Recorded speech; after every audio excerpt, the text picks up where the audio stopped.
ഒരു set problem നോക്കാം.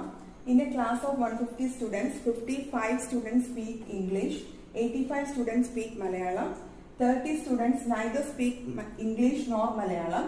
Then what is the number of students who speak English and Malayalam? ഇതുപോലെയുള്ളത് നമുക്ക് ഓർക്കാനുള്ളത് ഒരു സെറ്റിന്റെ ഫോർമുലയുണ്ട്. That is number of A union B is equal to number of A plus number of B minus number of A intersection B. ഇതെന്താണ് ഇതിന്റെ meaning?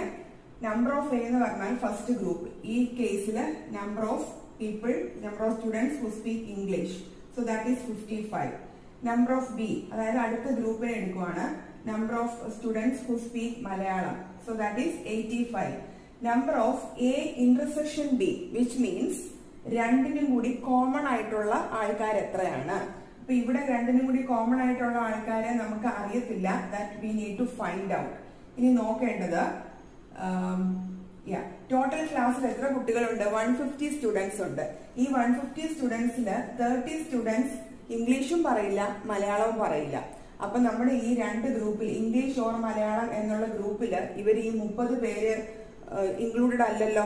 അവരെ നമുക്ക് കൺസിഡർ ചെയ്യേണ്ട ആവശ്യമേ ഇല്ല. Even though they are part of the class, ഇവർ രണ്ടും ഇനി 30 പേര് ഇംഗ്ലീഷും മലയാളവും രണ്ട് ലാംഗ്വേജും സംസാരിക്കാത്തത് കൊണ്ട് നമുക്ക് അവരെ ഈ ഒരു കേസിൽ കൺസിഡർ ചെയ്യേണ്ട ആവശ്യമില്ല.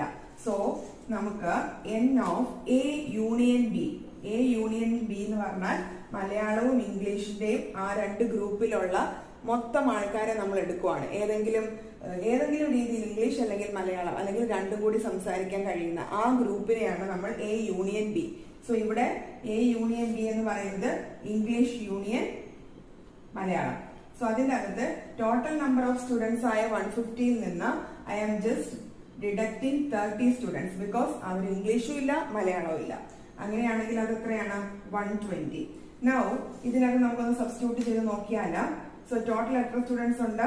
നമുക്ക് ഇംഗ്ലീഷും മലയാളവും ഉള്ള ഗ്രൂപ്പിൽ 120 ആണ്.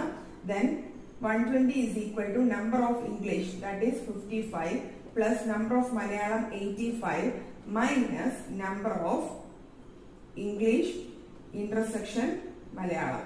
ഇനി നമുക്ക് നോക്കാമല്ലോ ഇത് എത്ര വരും? 55 plus 85 എന്ന് പറയുമ്പോൾ 160 or 170. 5 plus 5 10 1 8 5 30 140. So is that the value?